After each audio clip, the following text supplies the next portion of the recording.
Tsavo east, just after sunrise, the land resting in that quiet space between night and heat, the kind of morning that holds its breath. The air was thin, holding dust in soft spirals, and the grass stood stiff with dryness, already crisp at the tips though the sun had barely cleared the horizon. Ranger Salima was walking the usual southern loop, alone, boots moving through low brush with care, every movement part of a routine practiced thousands of times, observe prints, note shifts in herd movement, check for signs of distress, and return. But that morning, something unusual cut across the routine in silence. A sound behind her, quiet but real, broke her focus.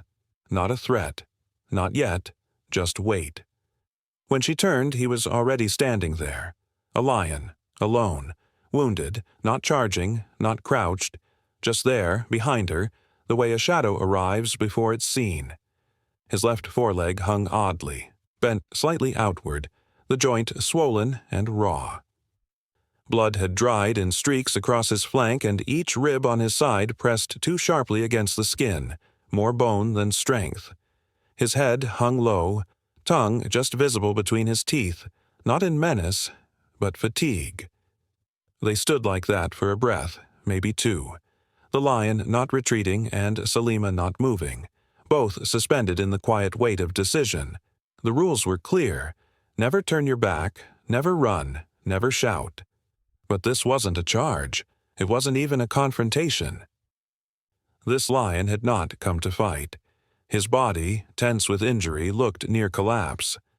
Salima let her arms rest at her sides, keeping her movements slow, offering stillness instead of fear. She shifted a single step back, not to flee but to offer space, and the lion's eyes followed the motion, pupils narrowing against the sun's low light. His tail twitched, a lazy, uncertain motion, more a symptom of discomfort than emotion. The silence between them was not hostile. It was fragile. His body swayed slightly, legs trembling as if just standing required effort. Flies moved across his face and gathered near a wound along his shoulder blade, but he made no effort to swat them. When he stepped forward, it wasn't with strength. It was with surrender. A heavy paw met the earth with a limp, the impact uneven, and his breathing grew louder. But still, he did not growl. He did not bare teeth. He simply stood, broken and watchful. Salima lowered her hand to her side. Feeling the radio clipped there. She didn't press it yet. Noise could tip the moment into chaos. If he bolted, the damage might become permanent. If he stayed, she might help. He took another step. The paw twisted under him, and he winced, only slightly, but did not collapse. Dust puffed beneath his belly as he sank into the grass, easing himself down slowly, front legs folding awkwardly beneath his chest. She finally pressed the radio, her voice quiet, controlled, almost a whisper. Single, adult male lion, injured, limping, not aggressive. He's behind me. He laid down. I'm holding position. The static that followed came back with practiced calm. Stay visible. Teams 10 minutes out. No fast movement. She didn't respond. No further words were needed. Behind her, the lion's eyes closed for a moment, then opened again. Not wide, just a sliver. He didn't blink rapidly or stare her down. He watched, as if memorizing shape instead of threat. The wind moved lightly through the grasses, carrying with it the faint scent of heat and dust and blood. The moment was not safe, but it was not dangerous either. It was something else, more liminal, like standing at the threshold of a decision.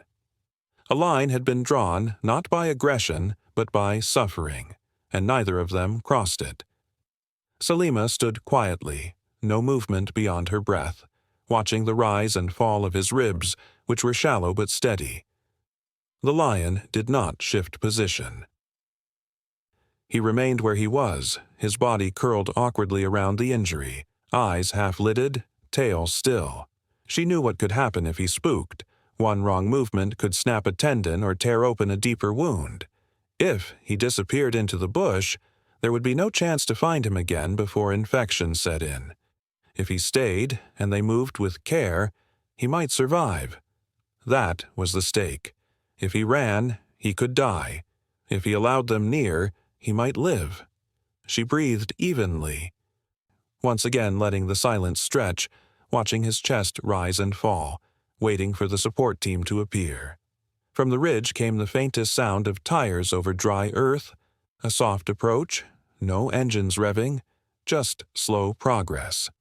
The lion's ears twitched, but he didn't rise. The moment held. Then he shifted slightly. His hind legs stretched further behind him, and a low exhale pushed through his jaw. Salima could see now just how thin he was. The muscles of his flanks had wasted down. Whatever had caused the injury, territorial fight, run-in with poachers, a snare, had been days ago. This lion had been walking through pain for longer than a morning. She resisted the urge to move closer. Proximity could mean panic. Panic could mean death. The support team slowed to a stop just beyond the acacia line. No one exited. No one shouted. They waited. Salima signaled with a single hand, palm lowered, to indicate stillness. The lead vet, crouched beside the vehicle, nodded once. The lion turned his head toward the movement but did not rise. The restraint in that moment was mutual. She didn't try to comfort him. No words would bridge the species divide. She simply stayed, quiet, steady, visible. She noticed now that his paw had begun to tremble slightly, as though the tension of silence was wearing thin. There wasn't much time. His energy was draining, minute by minute, and even if he didn't try to flee, his body could betray him. One fall too hard, one breath too ragged, and this would end here. She breathed again, slowly, a kind of mirror. Let him see calm. Let him feel no urgency. She murmured one line, meant only to fill the space. "You're okay. I see you." He didn't move, but he also didn't leave. That was the beginning. The lion lay still, the vet stayed crouched, and Salima remained rooted in place, not as a threat, not as a savior, but as a part of this uncertain space. The crisis hadn't passed. It hadn't even peaked. But for now, the lion was alive, and he had not run. That was enough. Salima kept her body still as the lion settled into the earth just a few strides away. The grass barely moved around him, its brittle ends brushing against his sides as he lowered himself carefully, one leg dragging behind, bent wrong. From this closer angle, the damage was unmistakable. His left flank was torn through the skin, the wound jagged, with raw flesh visible beneath clotted fur. Blood had dried in long, dark streaks across his ribs, stiffening the movement of his side.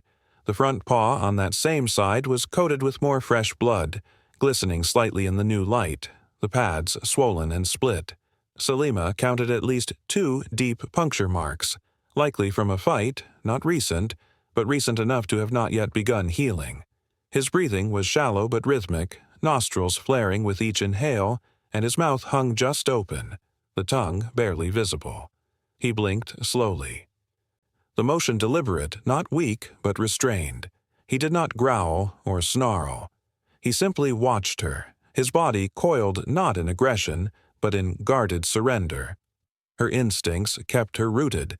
There was nothing to gain from movement. The radio on her shoulder remained quiet, the response team still a few minutes out. She didn't need backup yet. What she needed was time. Every second he stayed down was a second closer to survival. If he ran, the odds would shift sharply. A lion moving on that leg risked severing tendons or reopening whatever internal damage lay beneath the torn skin. If he stayed, they had a chance to help. But if she approached too soon, that chance would vanish. The space between them had to remain untouched, defined only by breath and earth. The lion flicked his ear once, batting away a fly. His tail thudded lightly against the dirt before going still again. His front paw shifted, curling slightly beneath his chest. The position revealed the muscle tension beneath his injuries. twitches running along the haunch, slight spasms in his shoulder. These were not gestures of comfort. They were signs of a body losing its ability to bear pain silently. Salima looked carefully at the way his eyes followed her, not with alarm, but caution. He was tracking motion, not planning escape. Still, that could change with the wrong signal. She breathed evenly and let her hands rest at her sides. There was nothing in them, no tools, no threat. It was not a message he could interpret with certainty, but her stillness mattered. It lowered the temperature of the moment. This was a negotiation carried out with the language of patience, and in these rare moments, hesitation could be more valuable than action. Her presence was the only variable she could control. Everything else, his pain, his instinct, the arrival of the team, moved beyond her reach.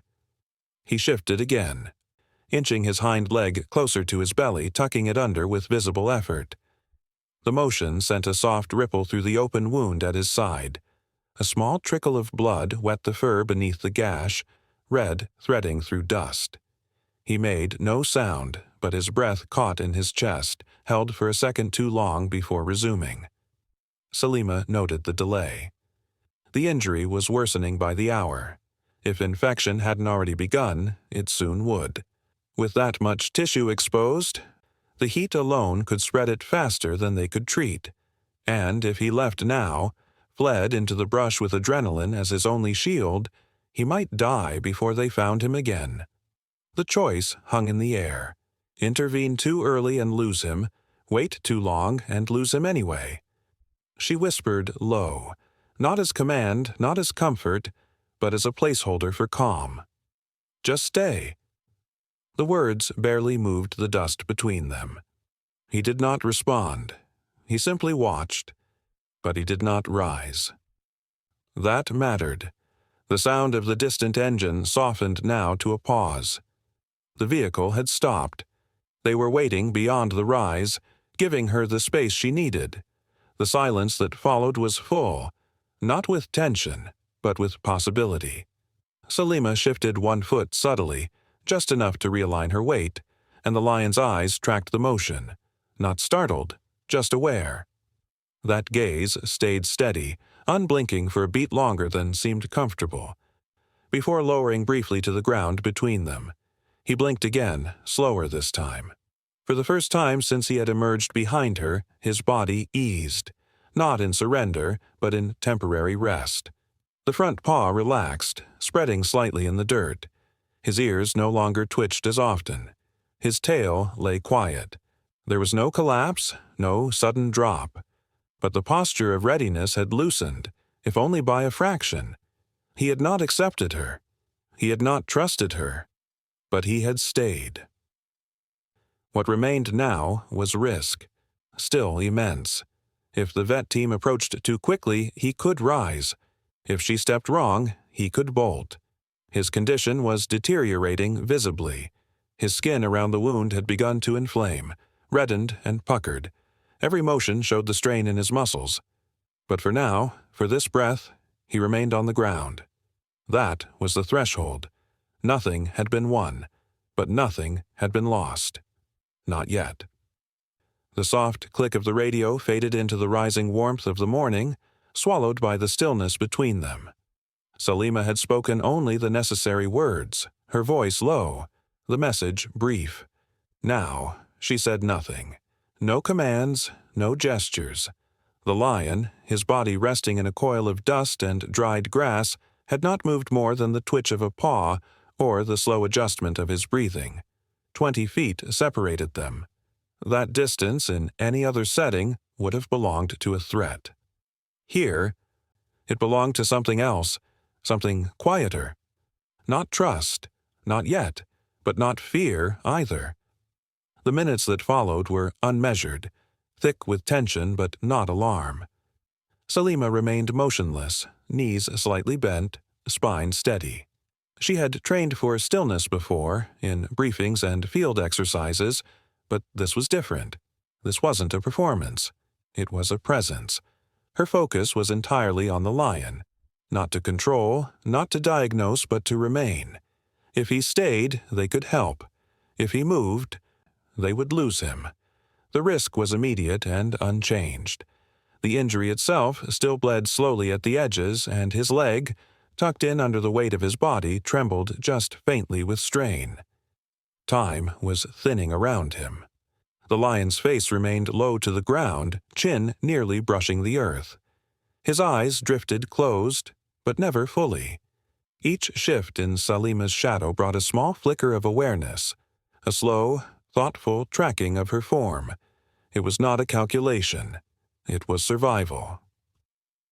Injured animals read their world in movements, not meanings, and in that space between them, neither tried to define the other. They simply endured it. Flies gathered again at the wound along his flank. The buzzing was constant but ignored.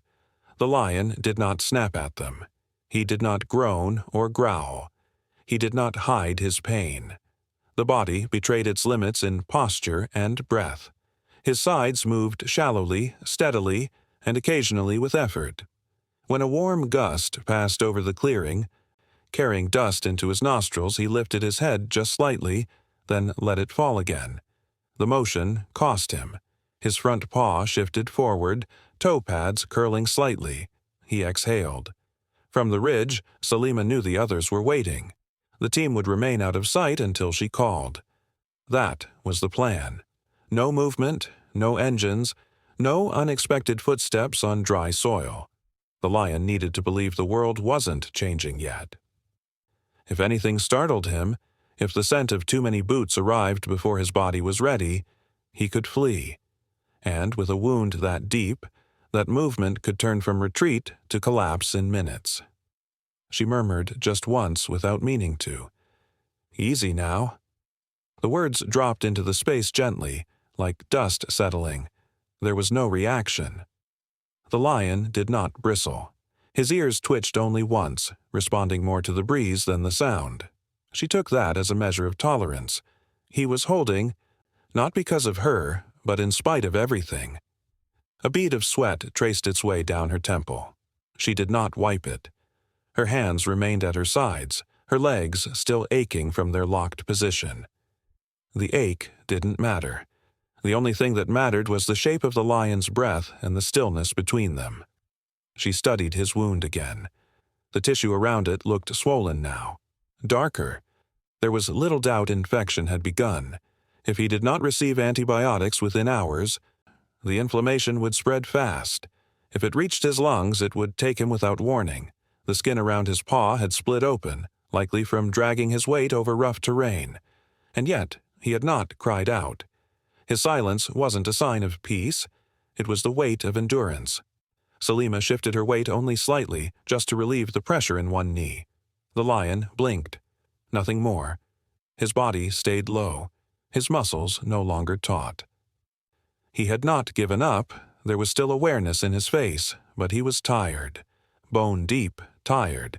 The kind of tired animals only show when they know there's nowhere left to run. And perhaps that was the start of what would come next. Not trust, but rest.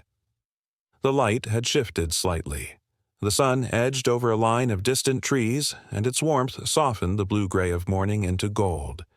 The air carried the faint scent of bark and dust, mingled with something sharper. Blood, sweat, old fear. Still, nothing moved. Still, she waited. When the lion finally moved again, it was not an attempt to rise. He adjusted only his paw, extending it further in front of him. His claws curled under, and his chest lifted just barely, enough to shift the weight. That gesture, quiet and simple, broke the stillness. A visible, physical choice. Not to flee, not to fight, just to remain. That was enough. She reached for her radio, slow and careful. This time, she did not speak. She pressed the button once, 2 short bursts. The signal meant, proceed with caution. They would understand. In 10 minutes, the moment would change. For now, it is held. The lion exhaled once, long and low, and closed his eyes. The space between them, once stretched thin with uncertainty, softened just slightly. Not a bond, not yet safe, but enough room for help to begin. The team had reached the ridge and held their position, just out of sight, waiting for her signal. Salima moved carefully. Aware that every step mattered now, the lion remained where he was, his breath shallow but steady, his body pressed close to the earth. The early warmth had begun to rise, softening the crisp edge of the air and drawing scent from the soil. Blood, old fur, dry heat. She walked in a wide arc around him, slow and measured, keeping her profile low and her intentions clear. Nothing in her posture invited confrontation.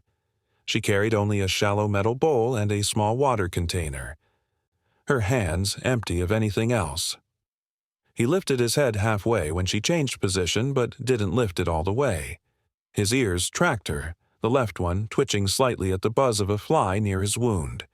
She stopped at a careful distance, close enough for the scent of water to carry, far enough to not test the boundary they had built.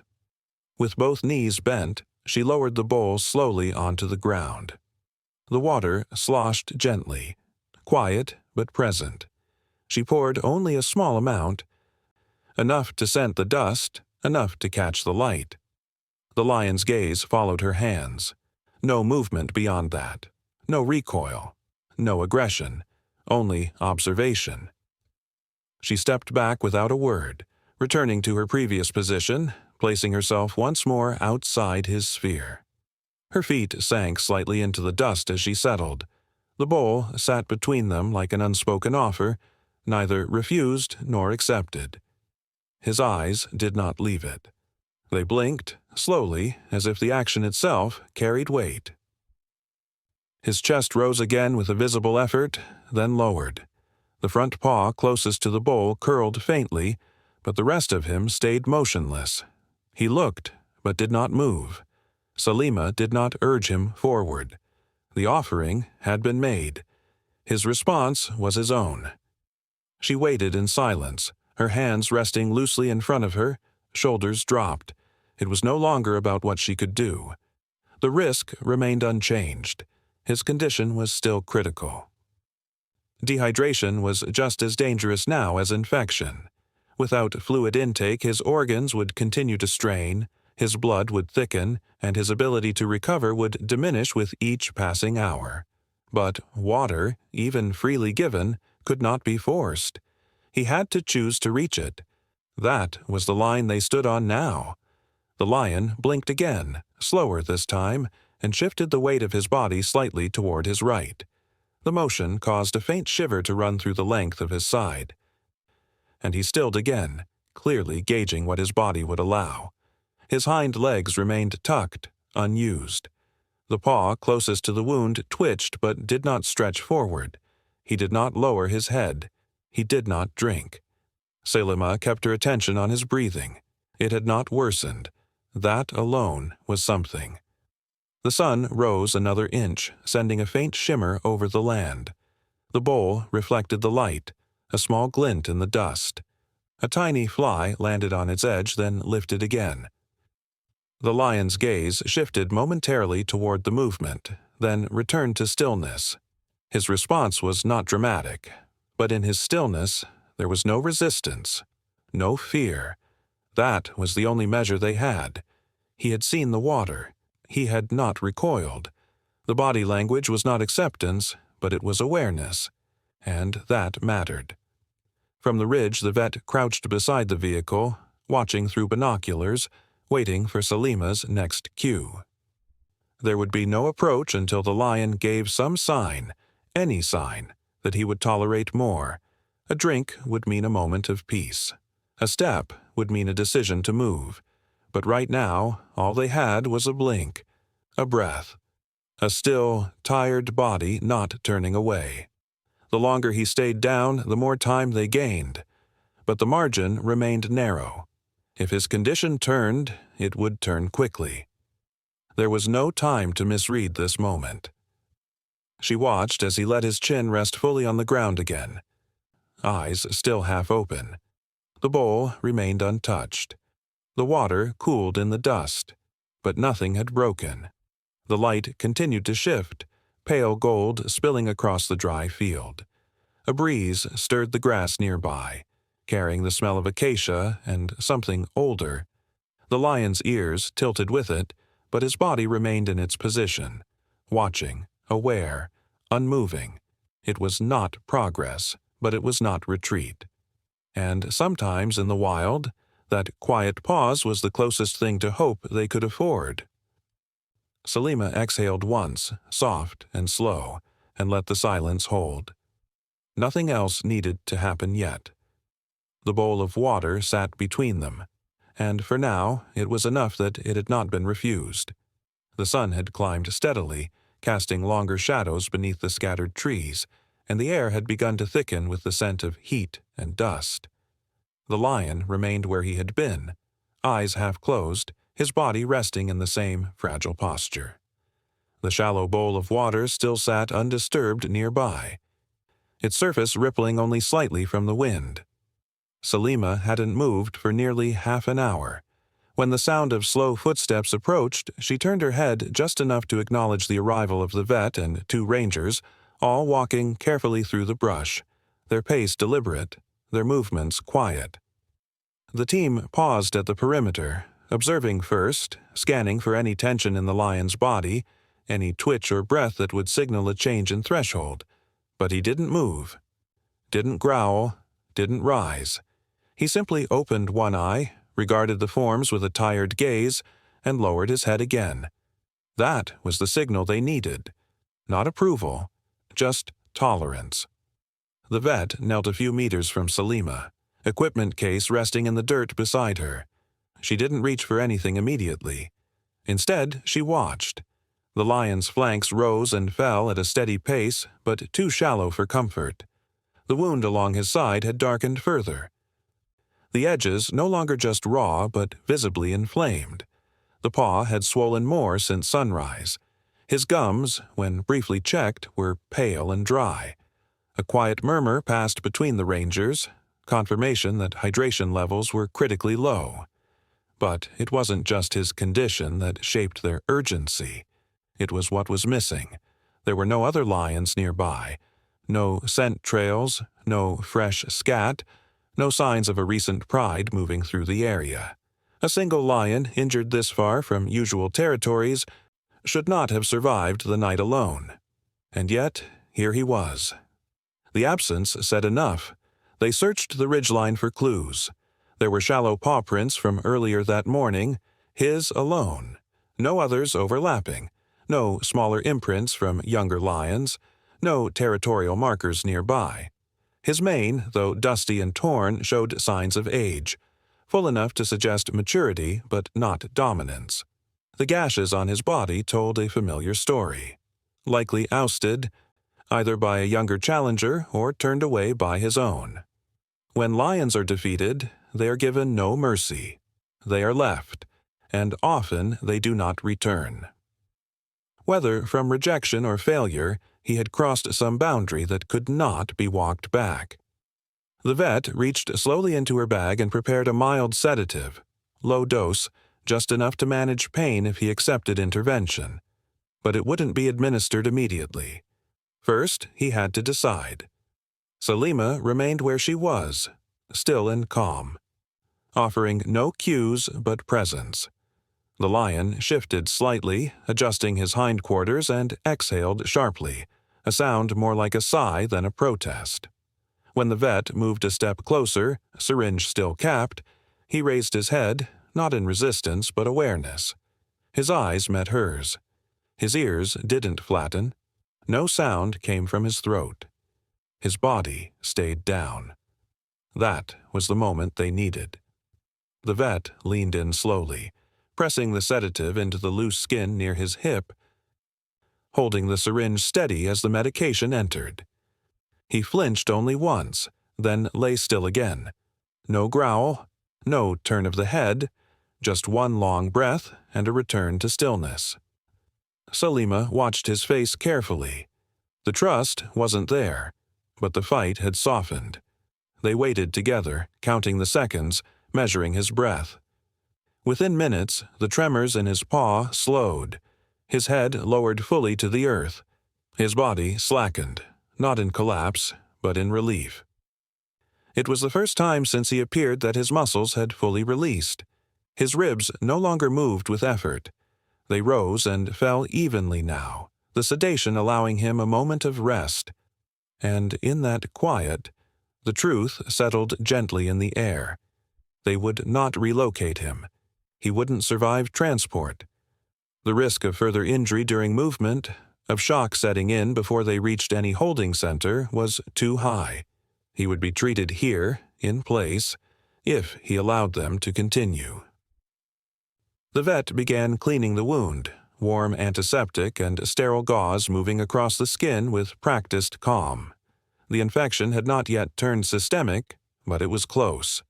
They worked quickly, quietly, not rushing but not pausing either.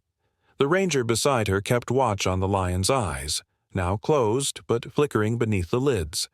His tail moved once, then fell still again. The flies were gone, chased away by clean cloth and cool medicine. As the final dressing was placed, the wind picked up across the field. It stirred the long grasses in slow waves and carried the smell of old earth and eucalyptus. Somewhere in the distance, a herd of impala shifted. The lion did not rise, but he breathed. And for the first time the air around him held something different, not the fear of collapse, but the fragile stillness of beginning. The pride was gone. That much was certain, but he had not vanished with them. And here, on this patch of dust and light, a new chance had been made, not with force, but with waiting. The leaves rustled once above them, then settled. He would remain here a little longer, and so would they. The sedation had softened the lion's body into something more yielding, not limp, but no longer tensed for escape. His breathing stayed measured as the vet's hands worked steadily, drawing away dried blood and grit, replacing it with antiseptic and cotton that smelled faintly of chemicals and eucalyptus. The wound along his flank had begun to drain, pale fluid mixed with old crimson, and though the sight was difficult, it marked progress. Infection still lingered dangerously close to the bloodstream. Every second counted. Salima sat near his head, her knees bent, palms open beside her. She hadn't spoken in over an hour, only moving when necessary, keeping herself part of the stillness around him. His eyes, half-lidded from the drug, would flicker open at times and drift her way. Not with recognition, not with attachment, but without fear. That, here, was enough.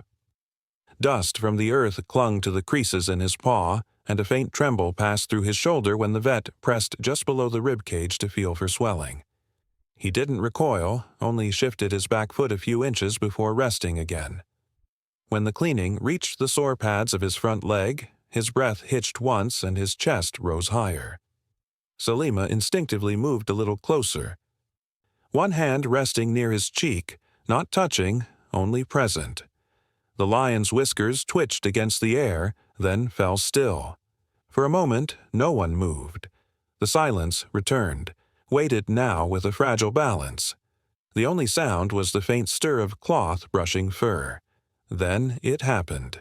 He leaned, not with force, not with intent, but with the quietest surrender, his heavy head dipping slightly toward her open hand, his cheek brushing against her wrist. The contact lasted less than a second. A single heartbeat's worth of weight, but it held, and it changed everything. Salima's fingers didn't close. She didn't pull away. She only remained, steady and grounded, as the lion exhaled once through his nose and relaxed further into the earth. No human words followed. None were needed. The team around her barely reacted outwardly, but inside every chest there was a shift. Of breath held too long, now released. The risk remained acute. Infection could spread overnight. He might still refuse food. His body had been pushed to the edge, but something now stood in place that hadn't existed before. Not trust in the complete sense, just the thread of it.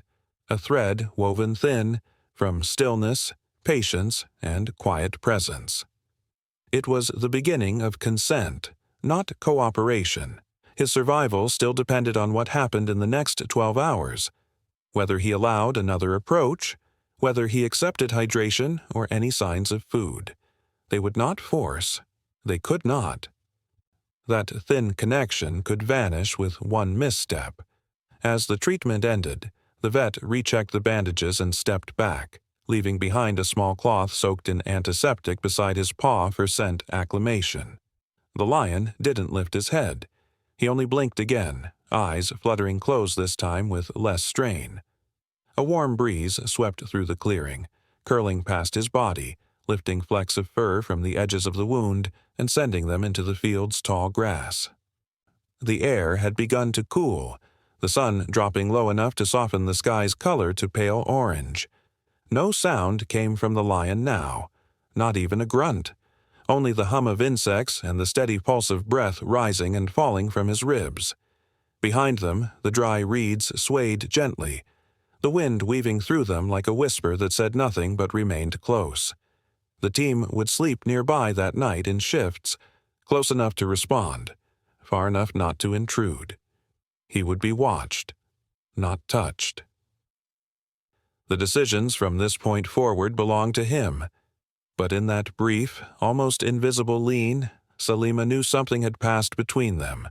Not safe, not comfort, just possibility. And sometimes, in places where life presses hardest, possibility is louder than sound.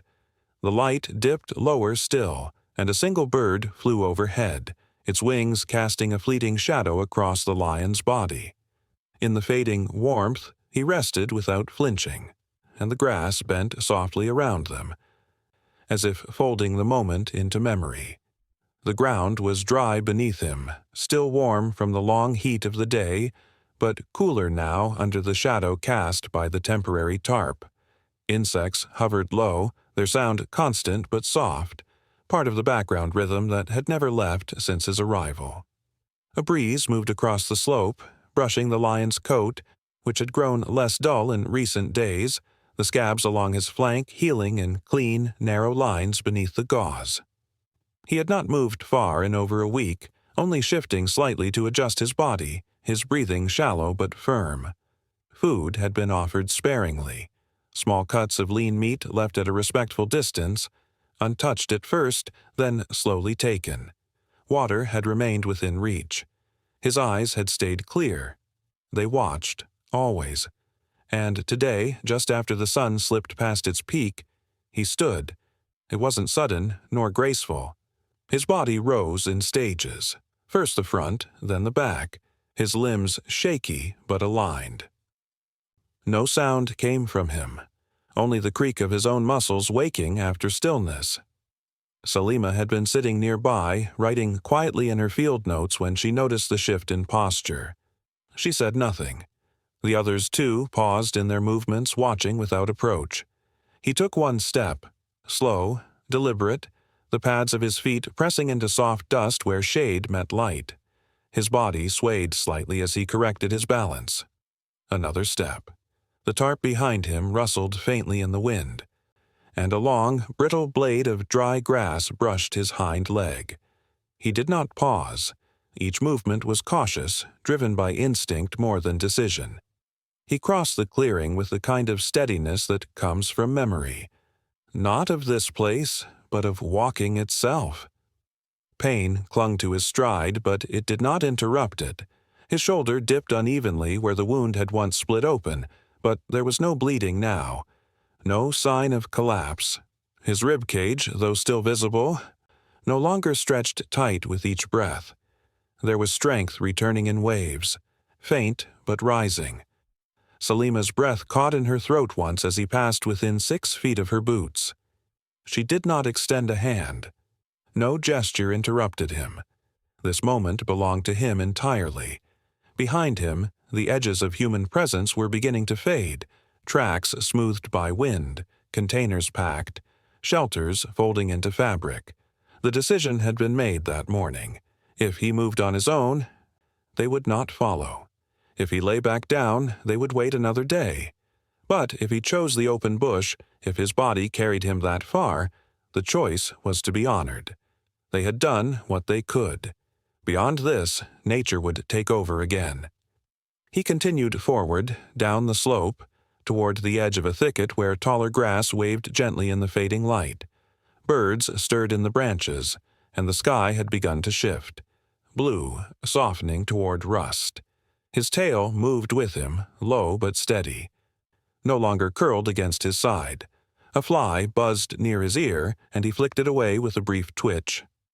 The smell of acacia and cracked earth rose around him as he entered the transition between camp and wild. His pace did not change. Not once did he glance behind. What lay ahead for him remained uncertain. Territory, survival, solitude, or perhaps distant echoes of kin. But his movement marked more than recovery. It marked a return.